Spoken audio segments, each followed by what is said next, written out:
I do want to introduce this panel by naming these people here as 5 of my heroes. These are the people who are leading the fights here in the north to oppose fossil fuel extraction, expansion that will consign us to climate collapse. And they're doing it with great courage. They're putting their head above the parapet. They do it despite the risk of getting attacked.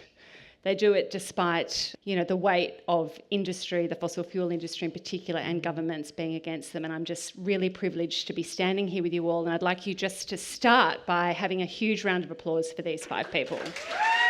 So I'm going to start actually with this incredible human here, Tibi Kwol, who is a Dangalaba elder and a custodian of this country.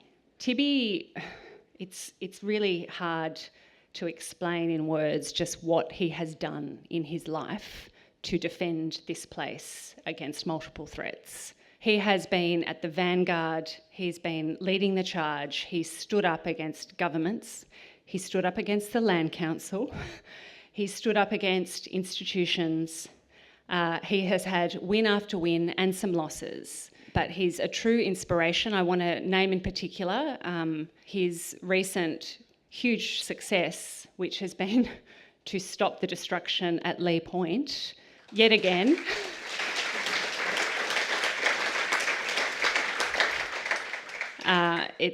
It's inspiring, and we're really honoured that you can be part of this panel, Tibi. And I did just want to just start by asking you to share a little bit about why you do what you do and what you're fighting to protect. Mana Tibi Kwol. I've been born in Darwin, and after my youth I joined Northern Land Council and became an executive of the council, and Land Council was made to do land rights as well, but I went out and did it myself. I walked out and started claiming land from Kimberley, from the original claim that we had in Kalalak, and so native title. We did win the Kimberley land claim over here, and after that, when native title was introduced, I went and looked at the map and mapped out all our land and put it into the process, into the land council, and not to the land council, to the land department in the courts, and I've been through many court sessions, and everyone was successful. I was never underhanded, so I did it all myself. So it was better that I did it myself, and I've won half of Darwin, and yeah, and today I've still got 2 remaining areas, and Lee Point that's is ready for court, and it's in the defence area. So, but that's our traditional land, and our culture and our heritage is on that land. So. And we are saltwater people, and our creators sitting in there, on the sea there, and I just had to get up and get my family together and say, we got to look after this land, and live by our laws, not their laws, our laws, and we can participate in a much better sense. So, yeah, I started doing land claims, native title claims everywhere in Darwin. So even though, like the gas plants and larger developments are happening, I still have to be consistent with land rights, in that things are much better. But we only can claim land that's unallocated Crown land, so that was perfect, because they couldn't, the court or the opposition couldn't make grounds anyway. So I just, once I won one land title case, I went on to get another one. So I went doing it. I just kept on doing it, and it was a common thing. Oh, hello, Tippy. Yeah, come on. Yeah. And they had good lawyers, and so that's a good thing in focus of the future, because the past is coming back, and that all my old people were still there, but someone had to do something and get our land back. So native title was easy. I just made applications, 20, 30 native titles everywhere, all over, because we were successful in Kimberley land claim, and that made it even much richer. So we all had an understanding with the lawyers and the judge, and everything just followed suit. So, and I've got a lawyer here today now, Kip from Brisbane. So I've had two successful land claims just recently on the defence area. So that's still in the process, but we did have a application and it was successful. So I think that like all Aboriginal people should do the same. Go for it. Don't think about it. Go for it. Just because the application is your life. That's it. And the understanding, the people in the court, the lawyers, they already know. They already know. So you just put your application in, and they, make good sense and good friends. And you have a future where Aboriginal people are recognised, and I think that better things to come, as it's just only new, but we've got a bit of things happening with problems like having the gas plant and then see where that goes, and the two claims I just recently made at Lee Point, they are defence countries, but land, but I put native title claims over that. So yeah. Well, I used to be on the land council too. I went into the land council and learned about that, and so you need a lawyer, really, but I couldn't afford a lawyer, so I went smack bang, go for it, native title, and do it. So in the process you learn one process after the other, so you know where you are and what you're doing. So that was easy. So I learnt that from my ancestors. My ancestors were the first to have land rights in Darwin, in the Cadillac land claim. That was way back in 30 or 40 years ago. So, I'll take after my grandparents because they were.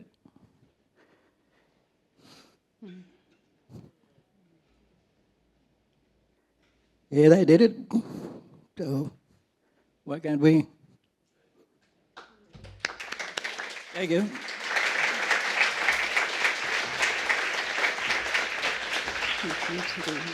I'm next going to go to a bit of a legend of the North, Martin Pritchard from Environs Kimberley. And when I started in this gig at ECNT, I aspired to be the kind of CEO and leader that Martin is, because he's absolutely incredible.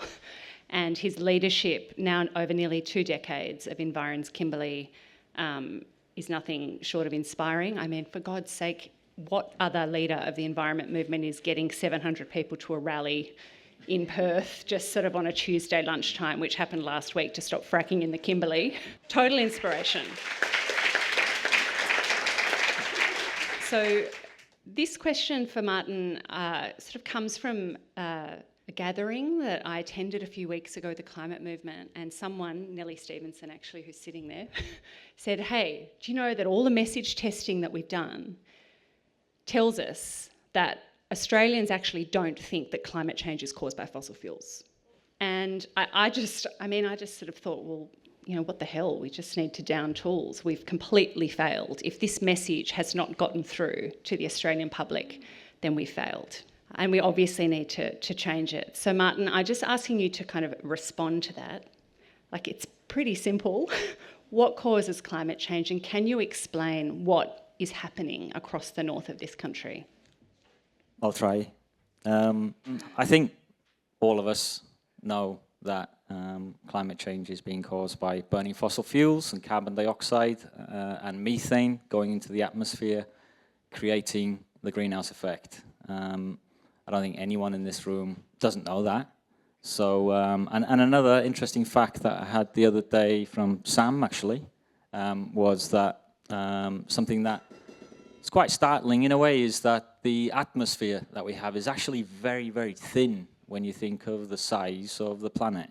It's only about 12 kilometers, the atmosphere that we can live in. And you think about the size of the planet, it's bloody tiny, isn't it? So, what we've got since the Industrial Revolution, and I guess I have to take a little bit of the blame for that since it did start in Wales. But, since that time, we've obviously ramped up how much fossil fuel we've been burning, just massively, exponentially, and we continue to burn more. And so it's not really a surprise that, the heat waves that are going to be increasing, they're already significantly here because of climate change, because of burning fossil fuels. And I guess, there's a really startling fact that Mark Ogue, the Australia Institute, gave us 6 years ago now, looked at Bureau of Meteorology and CSIRO modelling. And what that said was that at the moment, the average number of days over 40 degrees in Fitzroy Crossing, which is about 400 k's inland from Broome, is 67. So it's really bloody hot already, right? 2 months over 40 degrees every year. And by 2090, there would be 225 days over 40 degrees if we keep burning fossil fuels as we are now. That hit us on the head like a hammer blow, because that is a major human rights issue. We would have climate refugees in our own country. We already have in the Torres Strait.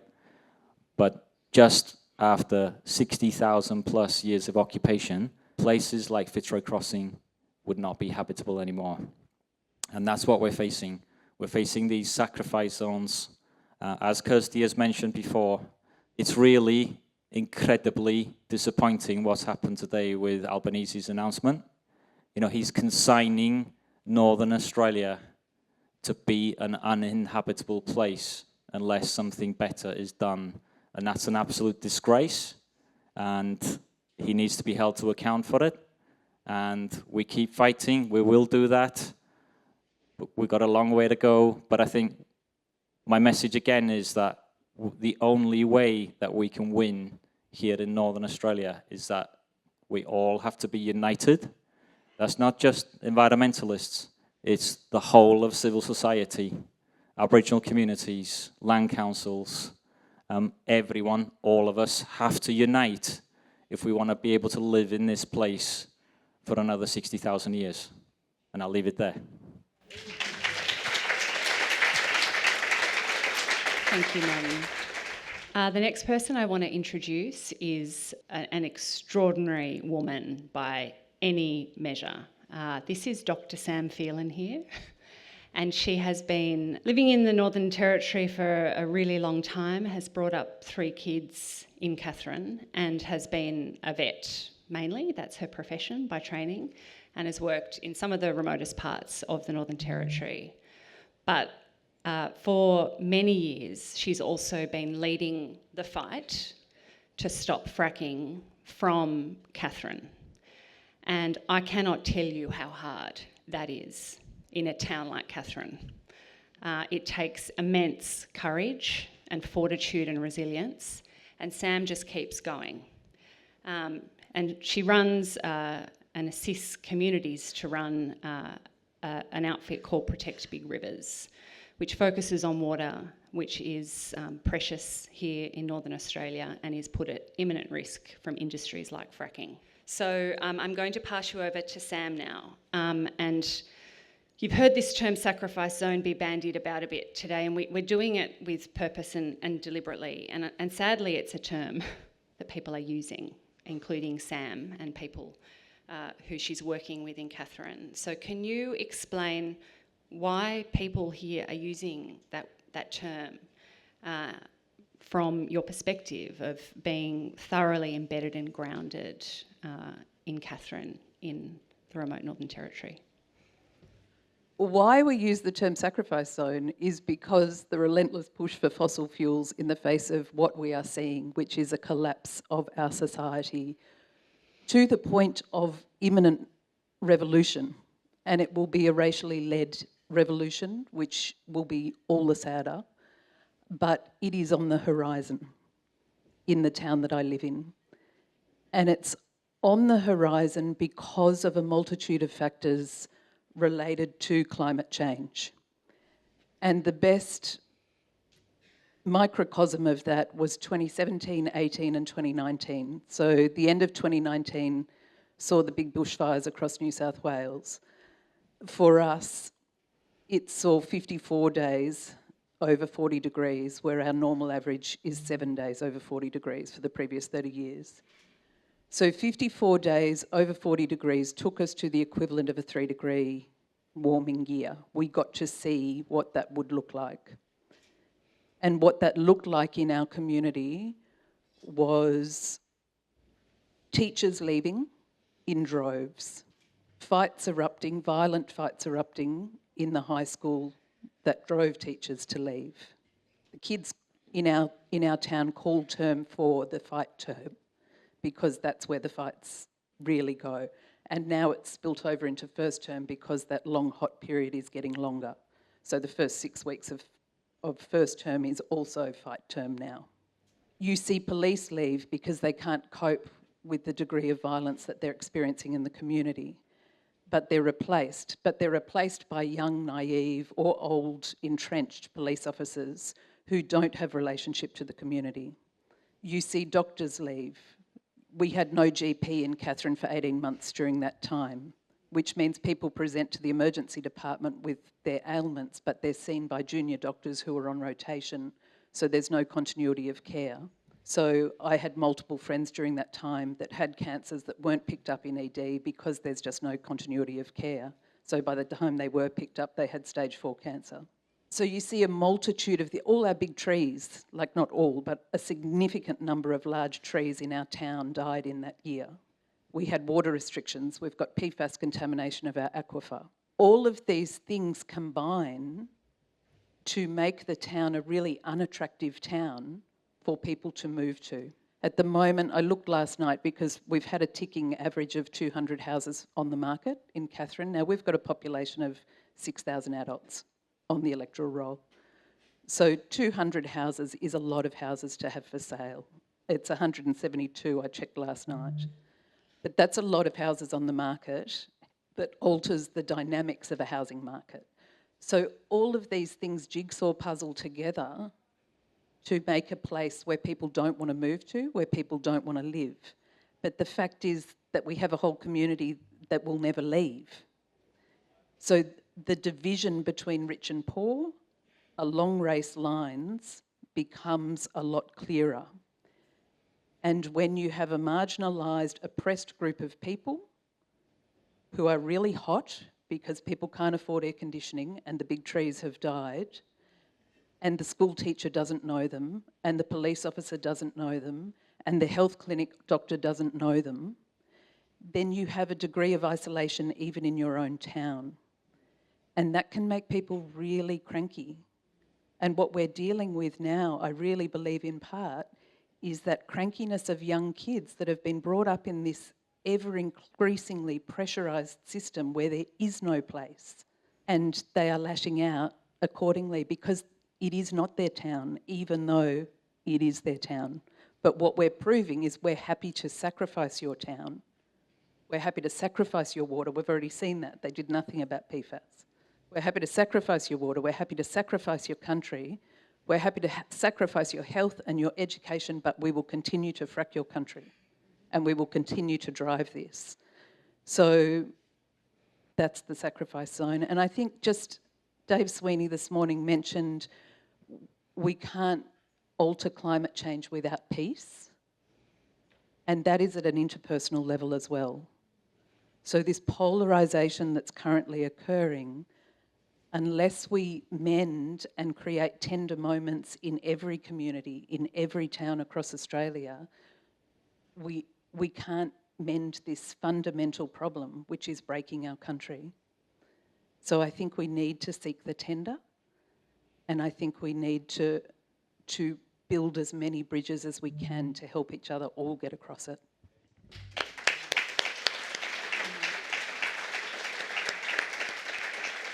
The next person I'm going to introduce, some of you heard speak on the boat cruise last night, and Dr. Louise Woodward has become, in the last few years, one of the most extraordinary, powerful and impactful advocates opposing fossil fuel expansion here on the grounds of health, on the grounds of pollution, demonstrating to people how the air that we breathe here is at risk and is currently already impacted by the gas industry.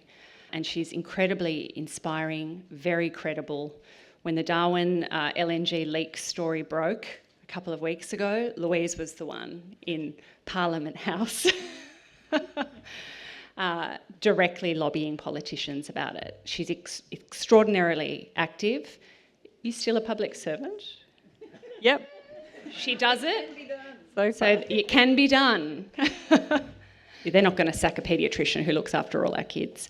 But on to Louise now. I just did want to ask you why the climate emergency is a public health emergency. Thanks for that kind introduction, Kirsty. Gosh, I feel really, really tall. I'll just go down. So I guess, climate change itself is a health emergency. I was, whilst completely devastated to read the climate risk assessment, it did mention health in almost every single section. The climate crisis is going to impact everybody's health, and I'm not going to say it's going to impact, it is impacting everyone's health here in the sacrifice zone. So looking at that climate risk assessment, I think there are some years, like last build-up, that we are well and truly at the 2 degrees here in Darwin. You look at any aspect of what is going to happen with climate change, all the extreme weather events, are easy to see the health impacts of those. You look at extreme heat, and the extreme heat up here in the top end is probably a little bit different to down south. The extreme heat is relentless. From now until it just builds and builds and builds until the end of December, until it rains. And last year we had a late rain, so it just kept building and building and building, and there was, I counted over 60 days over 35 degrees in Darwin, and 35 for us here with 100% humidity is life-threatening heat. That means you cannot cool yourself down unless you have air conditioning. Now, this is a human rights issue because not everybody has access to air conditioning in the top end. And if people do have a working air conditioner, a lot of people can't afford to run it, or even worse, people are subjected to power cards and their power is switched off when they run out of money. And this should be unacceptable in our society.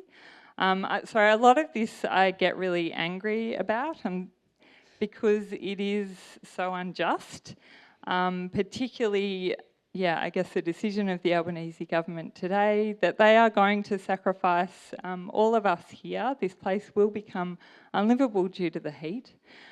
Heat is a silent killer.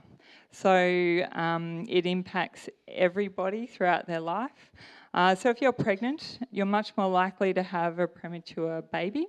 In the hotter months, you're much more likely to have a stillbirth. If you're a young child, you're much more likely to get sick. It's very dangerous to leave any child in a car for even a second here in Darwin. And what if you don't have air conditioning in your car? For people who have chronic disease, we have the highest rates of chronic disease here in in this region. So if you've got heart disease, you're much more likely to die of a heart attack if you live in Darwin. If you've got kidney disease, diabetes, we've got the highest rates of rheumatic heart disease, which is a complete travesty that should not be acceptable in a first world country. Not only that, we've also in Darwin and Catherine and around this region, we have the direct health impacts of the fossil fuel industry and the gas industry. So the air pollution produced by the gas industry here is highly toxic to human health. Plus we've got the increased fires due to climate change, and that is like a double whammy for the people here in the top end. And we have regulations which are completely inadequate. They could not stop the Santos leak.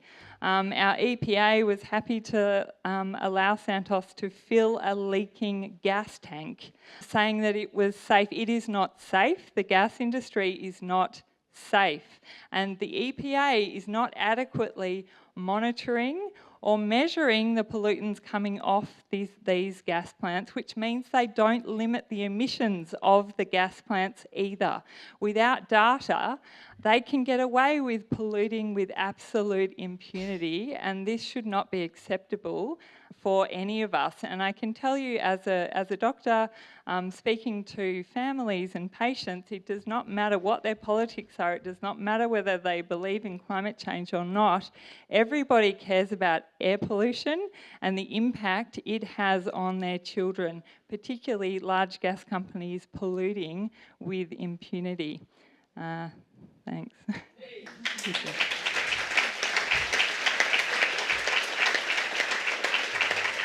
The final person I'm going to ask to speak is Therese Burke, who is an incredible leader from the Tiwi Islands, who lives at Perlingyimpi on the Tiwi Islands, and has got an incredible background herself professionally in health and education, and has been on the Tiwi Islands Regional Council for many years. And a few years ago, she became thoroughly enmeshed with Antonia and with other Tiwi people in the campaign to stop Barossa gas, and has been one of the leading voices of that campaign. And as Antonia documented in incredible detail, in a very uplifting way, but also in a devastating way, that campaign was one of the most successful campaigns in the country in terms of the rights it has won for First Nations people around the country that are still in place. And it has been shadowed by the outcome in that court decision. And I just want to say publicly to Tiwi people and to Therese and Antonia, we did all abandon you. We didn't do enough. The environment movement went quiet, and we all need now to stand behind you, Antonia, Tiwi communities, and support you in what you're doing moving forward. And I honestly just feel really grateful, and it shows your generosity that you've agreed to be part of this gathering. So thank you so much. Therese, I wonder if you could share with us just some of your experiences of living on the Tiwi Islands, which are very low-lying, of climate change, and tell us what you'd like to say about Santos. I don't really want to say about Santos because it might horrify you, mob. What Santos did to us Tiwi people, they split us for a while. When we first started this fight against them, I was absolutely sure that all Tiwi going to come together to fight against them. But what happened was that Santos went to Bathurst. We got two islands, Melville and Bathurst. They knew they couldn't get anywhere on my island because we were very vocal about having them there. So they went over to the other island, still Tiwi people all won, and they gave them KFCs for them to back them up. I didn't expect that. I didn't think that my mob was going to go against us. So it was like, when it happened, it was like a spear through my heart when the brothers on the other side backed up Santos. I get why they did it. They wanted money. They was giving them money too. So I get it. But still, it was still painful to face that reality. One of the brothers must have been feeling guilty about what he'd done because he started off with us, supporting us. But then all of a sudden he was in the other camp. And one day he saw me, he was pissed as, and he saw me and just started crying. And I thought, oh my God, who's passed away now? And he came up to me and just kept saying, sorry, sis, I'm sorry, I'm sorry. He was suffering from guilt. So Asma, we went through guilt and sorrow from what Santos did to us. And that's something that we're still trying to mend at this time. And I just thank everybody here for everything that you're doing for our environment, because it helps us too, TV people. Thank you. I did just want to end by reiterating that these are the true leaders of the climate movement here. And these are the people who are putting themselves on the line, they're walking into the fire, they're putting themselves at immense risk so that we can all have better lives. And if you live in Naarm, if you live down south, you cannot experience what this is like to be living this. And I'm sorry to say it to you, I appreciate you all being here, but you can't understand. And so it is incumbent on you all to support these people, to hear them, to raise their voices, and to recognise them for the leadership that they provide across the whole country. So if you can thank them all, that would be great.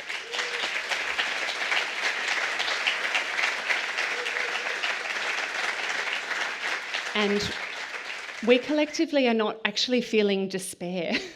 We're feeling that we have a really strong movement here in Northern Australia, that we're powerful, we're united, we're stronger than we've ever been, and we're going to win. And it is a rallying cry for all of us. We have to have hope. We can stop this train wreck from happening, but it involves stopping fossil fuel projects, and they are located here across the north. I am just going to mention a few things about a company that has featured a little bit in this panel. So many of you have seen the story about the 20-year cover-up of the leak of methane, the massive leak at Darwin LNG, currently owned by Santos. And today is the day that the NT-EPA is supposed to renew that lease, that licence. We have been making a very simple call to tell Santos to fix the leak and to tell the Albanese government to fix the problem. Google Northern Territory EPA, there are some real questions about the decision making around this particular licence renewal that need to be answered. And we've actually just got some polling back of Darwin and Palmerston, Solomon, that I'll just read out to you how the people of Darwin are feeling about this leak. 92% of people think the community should have been informed about the leak. 86% of people are worried about the health and safety impacts of the leak. 70% are dissatisfied with the response from federal and Northern Territory regulators. And 85% think that the federal government should force gas companies to monitor, report and pay for actual emissions from leaks. So this story has had a huge impact. If you can do anything today, sitting on your seats, please sign the petition to the EPA and the federal government to get Santos to fix the leak and to get the Albanese government to step in and fix the problem if what we fear will happen happens, that renewal is made without a requirement for Santos to fix the leak. Finally, and I'm going to just mention this, and I'm certainly not connecting sort of our aims and intentions with this outcome, but the Abu Dhabi National Oil Company has walked away last night spectacularly from its bid to buy Santos. And of course, there are a range of reasons for that. But one of the reasons that has been referred to in multiple news stories across the financial media is that Santos hid this leak not only from the people of Darwin and from the public at large, but also from the purchaser, potential purchaser. So it is cited in the media, and I think it's a reminder to us all that sometimes it's bloody hard going, trying to ensure accountability of this industry. And there can be a lot of losses and not many wins. But sometimes you can just hit gold in terms of something that lights a fire under people and causes them to act and shift their minds completely about this industry, which we've got evidence of. So thank you, everyone. Santos fixed the leak.